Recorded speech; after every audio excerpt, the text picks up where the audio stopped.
Itong 1 Corinthians 10 verse 25 to 26, pag dito ang basihan natin sa panglilinis ng mga hayop na marumi, ay magkakamali talaga kayo. Kasi ang palengke kasi doon sa Israel noong panahon ng mga Hudyo, wala kang makikita mga hayop doon ng mga karamaldumal sa kanilang palengke sa noong panahon.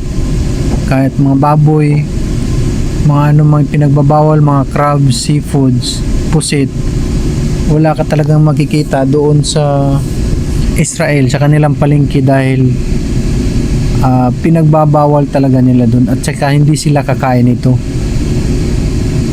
Pati hanggang ngayon nga sa Saudi, kung pupunta ka ngayon sa palengke nila, wala ka talaga makikitang baboy doon o mga pusit o mga crabs doon sa palengke nila.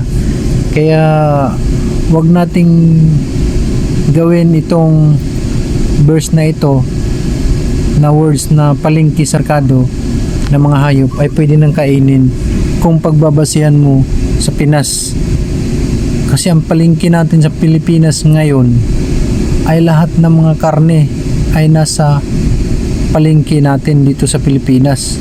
Kasi nga walang bawal sa atin, kumakain tayo kahit anong hayop.